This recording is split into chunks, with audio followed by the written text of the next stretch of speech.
Alors comme ça y est, en France, on a un nouveau Premier ministre. Je ne suis pas sûr que ça change beaucoup de choses parce que le problème qui est à la base de la censure du précédent gouvernement demeure. C'est-à-dire qu'on a, pour voter les lois, une majorité de gens qui appartiennent à des partis qui ne sont pas celui du président.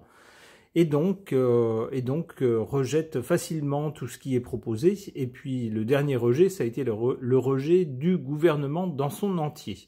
Une motion de censure qui a été votée par une majorité. Donc on censure le gouvernement, lequel est donc dissous en quelque sorte. Donc nous voilà avec un nouveau Premier ministre qui va donc nommer... être flanqué, on va dire, d'une flopée de ministres. Peut-être certains seront-ils recyclés du précédent gouvernement. On ne sait pas, on va voir. Mais ce qu'on aimerait savoir, c'est comment ça va fonctionner ou pas avec ce nouveau Premier ministre. Il aura fort à faire. Il y a toujours cette question du budget qui n'est toujours pas voté et adopté, qui doit d'un côté satisfaire tous les députés qui vont voter pour ce budget, et de l'autre côté il doit satisfaire Bruxelles, qui impose à tous les pays européens, pas seulement le nôtre, mais certaines règles budgétaires. Et le problème est que les deux partis ne sont pas d'accord. Bruxelles n'est pas du tout d'accord, bien sûr, avec les députés, l'ensemble des députés français, qui verraient autre chose pour le budget français. Donc ça va être compliqué. Alors est-ce que ce Premier ministre réussira à tenir plus longtemps que celui qui vient de partir? Est-ce qu'il va savoir faire des merveilles ou pas? Je ne sais pas. J'interroge le tarot ancien de Phil Voyance.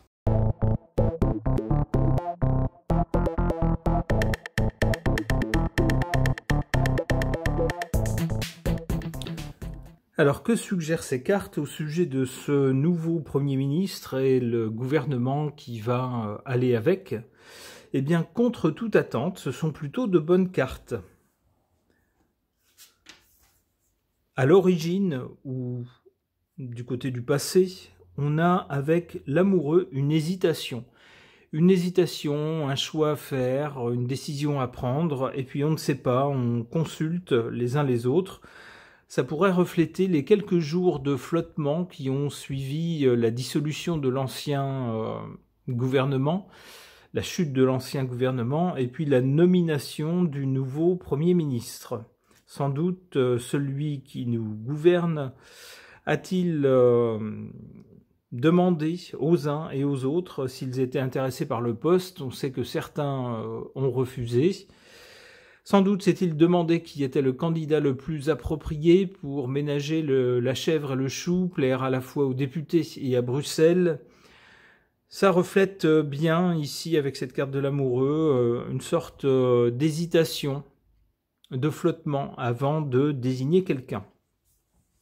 Et il semble bien que la personne qui a été désignée pour être notre nouveau Premier ministre soit, ma foi, quelqu'un de compétent pour le poste. Avec le soleil, on a bien quelqu'un qui rayonne et quelqu'un qui assoit le pouvoir. Alors, qui assoit le pouvoir de façon à la fois ferme mais bienveillante, avec le soleil.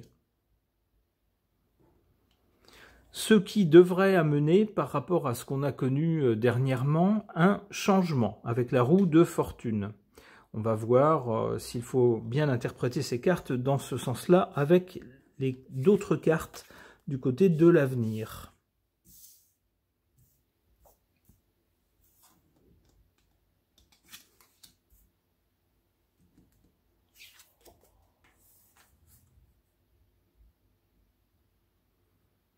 En défaveur de ce nouveau Premier ministre et du gouvernement qui va aller avec, on a la Lune. La Lune, ce sont des choses incertaines, instables, changeantes.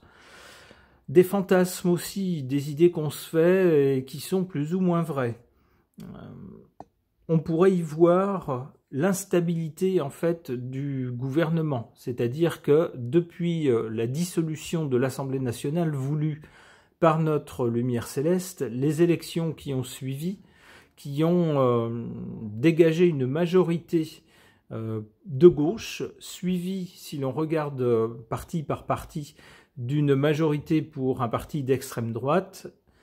Alors, chose que celui qui nous gouverne n'a pas voulu respecter, il a voulu nommer quelqu'un de beaucoup plus au centre, ce qui a fortement déplu et qui a amené, au final, quelques mois plus tard, la censure de tout le gouvernement.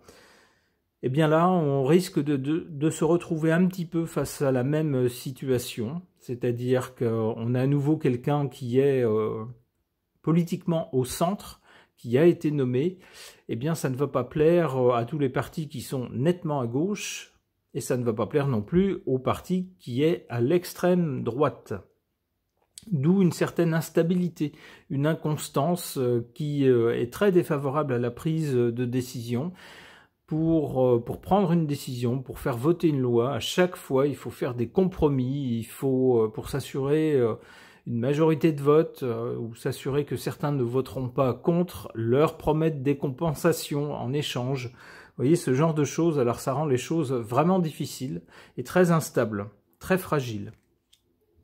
En revanche, on a cette carte de la force qui se trouve en plus juste au-dessus, la carte du soleil, la carte de la force qui est en position favorable.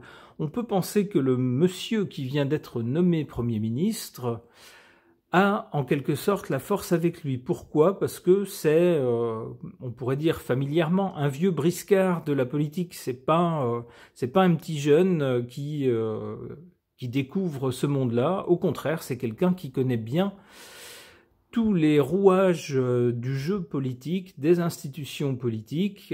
C'est quelqu'un qui, si mes souvenirs sont bons, a déjà été ministre, donc il ne découvre pas ce monde-là. C'est quelqu'un qui saura apparemment s'aliéner, on va dire, se mettre de son côté, dans sa poche, certains chefs de parti, histoire de ne pas se retrouver avec des lois votées par personne. Donc on pourrait voir en ce monsieur, sous ses airs, ma foi, plutôt sympathiques. C'est pas quelqu'un qui a l'air agressif, c'est pas quelqu'un qui revendique plein de choses ou rejette plein de choses. Non, c'est quelqu'un qui a l'air plutôt bonhomme. Eh bien, derrière cet air sympathique, cet air bonhomme, c'est quelqu'un qui aura la force avec lui, ou qui a déjà la force avec lui. Aïe, aïe, aïe, aïe. Eh bien, il semble que si ce monsieur a la force avec lui, et si ça commence plutôt bien pour lui, avec sa nomination, ça risque de ne pas durer longtemps. On a, avec la roue de fortune, donc un changement, et puis ensuite on a la maison Dieu. La maison Dieu, ce sont des choses qui explosent ou qui s'écroulent.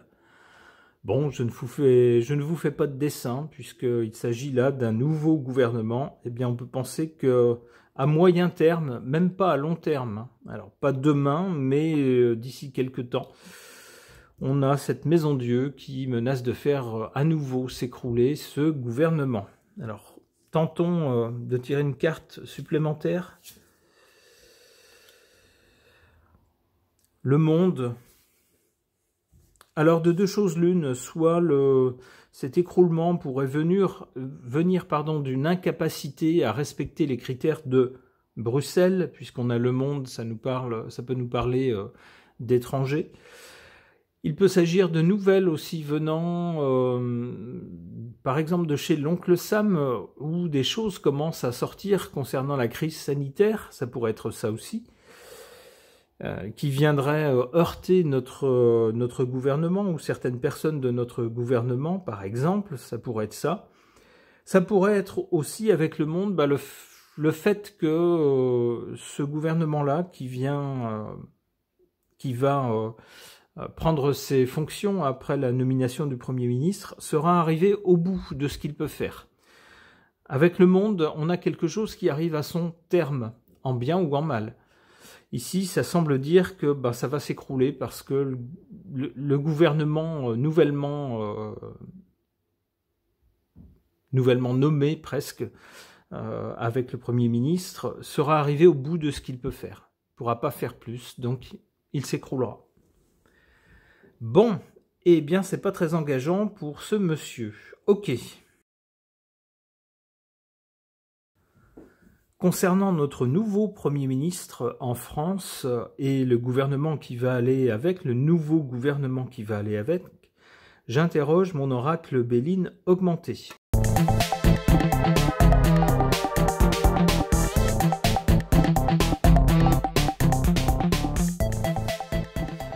Alors,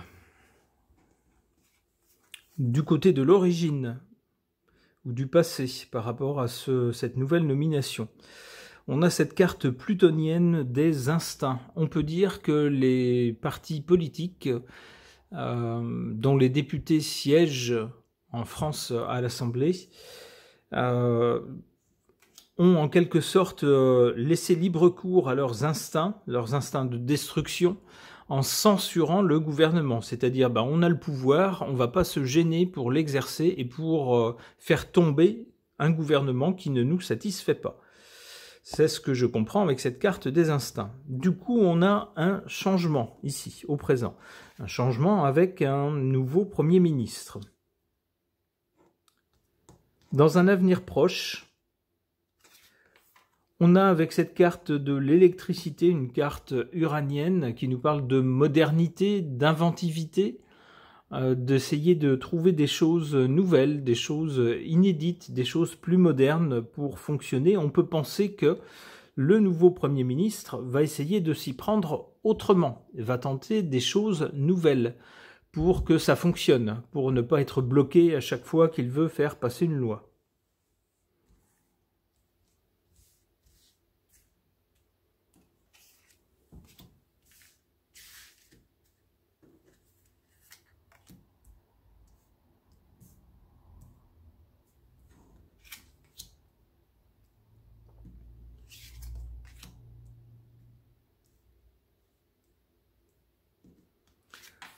En carte négative ou faible, la grâce, ça fait penser à ce qu'on appelle l'état de grâce. On parle d'état de grâce lorsque une personne est nouvellement élue, que ce soit un président ou alors, comme dans ce cas-là, lorsqu'il y a un Premier ministre qui est désigné. L'état de grâce, ce sont les jours, ou plutôt les semaines et les mois, les quelques mois ou quelques semaines qui suivent sa nomination. C'est une période pendant laquelle, on va dire, l'opposition se retient un peu, retient ses coups en se disant on lui laisse une chance, on attend de voir ce que ça va donner.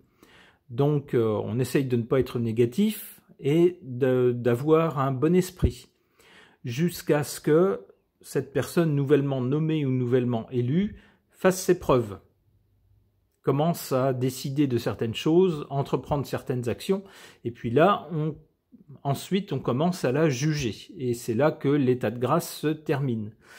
Eh bien là, cet état de grâce, ici, il est en position faible. On peut penser que ça ne va pas durer longtemps. Du moins que l'état de grâce de ce nouveau Premier ministre ne va pas durer longtemps. Pourquoi? Eh bien parce que c'est pas comme si on nommait à ce poste quelqu'un de nouveau. Un petit nouveau, quelqu'un qui n'a jamais été à ce poste, qu'on découvre à ce poste, qu'on découvre dans cette fonction et donc il faut attendre pour voir s'il est compétent ou pas. Non, là, ici, on nomme quelqu'un qui est déjà dans le jeu politique depuis longtemps, qui a déjà été ministre. Donc, on peut comprendre que les députés seront plus sévères avec lui. Ils ne lui passeront pas de petites gaffes ou de petites erreurs, ils ne lui passeront rien du tout, dès le départ. D'où un état de grâce qui ne dure quasiment pas. Comme pour y faire écho, on a ici en carte forte, en revanche, les ennemis. Ce Premier ministre aura la tâche compliquée, non seulement d'un point de vue national, parce que, en fait, il n'a pas une majorité de députés, soit de son parti à lui, soit du parti du président, qui voteraient systématiquement tout ce qu'il déciderait, tout ce qu'il proposerait comme projet de loi. Pas du tout. Il y a une majorité de personnes qui ne sont pas de son parti, ni du parti du président, et donc qui sont prêts à faire feu sur toute proposition de loi qui ne leur conviendrait pas. Donc des ennemis intérieur, au niveau national, donc puissant. Mais non seulement ça, on a également à Bruxelles une dame qui surveille la situation d'un air sévère et qui a déjà accordé un délai supplémentaire pour la présentation du budget, mais qui probablement ne sera plus d'accord pour repousser encore l'échéance. Et elle attend un budget qui soit conforme aux critères imposés à tous les pays européens, ce qui est très compliqué pour la France. On voit donc que ça va être compliqué. Alors après, du côté de l'avenir, on a d'abord avec l'électricité et cette carte uranienne sans doute des idées pour faire les choses autrement, essayer de s'y prendre autrement pour débloquer la situation. On a ensuite cette carte de la dévotion.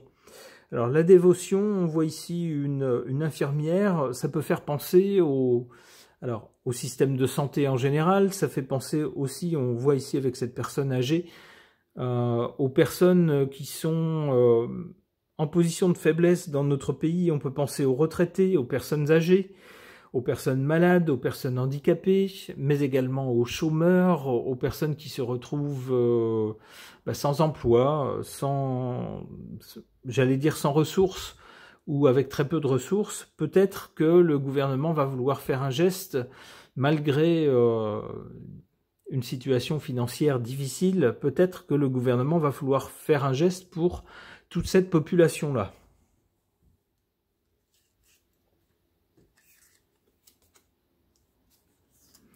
La nativité, c'est plutôt une bonne carte et c'est l'annonce de quelque chose de nouveau, quelque chose qui ne correspond pas à ce qui s'est fait jusqu'à présent, un nouveau cycle peut-être, quelque chose de nouveau en tout cas. Bon, alors quelque chose de nouveau qui sera annoncé peut-être, mais on voit tout de suite après cette carte du sommeil, qui tendrait à nous dire que beaucoup de nouveautés seront annoncées, peut-être d'ailleurs en lien avec du social, vu cette carte de la dévotion, mais on voit que tout de suite après, on a cette carte du sommeil. Donc peut-être plus d'effets d'annonce que d'actes réels. C'est ce qu'on peut penser avec cette succession de cartes. Alors, une dernière, on ne va pas tirer tout le jeu non plus. L'eau. L'eau nous parle d'émotions, mais aussi de choses changeantes, de choses instables. On voit également sur cette carte un navire qui fait penser à des ailleurs, quelque chose qui se passe ailleurs. Alors on pourrait voir avec cette carte des directives venues de l'étranger, venues de Bruxelles par exemple, qui au bout d'un moment peut-être vont finir par s'impatienter, en entendant d'abord des annonces de choses nouvelles et puis finalement des choses mises en sommeil. Bon, il est évident que ça ne plaira pas à Bruxelles. Bruxelles n'appréciera pas du tout la plaisanterie et risque d'intervenir. Bon, voilà à nouveau un tirage alors qui est moins mauvais que le précédent. On voit ici en tout cas la difficulté pour le nouveau Premier ministre, auquel on ne fera pas de cadeau, ni dans le pays, ni à Bruxelles. On voit ici peut-être de bonnes idées, de nouvelles idées qui vont être mises en avant pour tenter de faire les choses autrement et de faire avancer la situation. Peut-être aussi des promesses du côté social, des promesses de quelque chose de nouveau, d'un renouveau. Mais hélas, on a tout de suite après le sommeil. Ces choses-là devront être mises en sommeil, ne seront pas concrétisées. Et puis probablement une intervention de personnes situées hors des frontières. Bon, on voit que c'est pas gagné pour le nouveau gouvernement. On leur souhaite quand même, je souhaite quand même à ce monsieur, alors je sais pas s'il faut le dire comme ça, on dit que ça ne porte pas chance, on verra bien, je lui souhaite bonne chance. Ce tirage est maintenant terminé, merci de l'avoir suivi.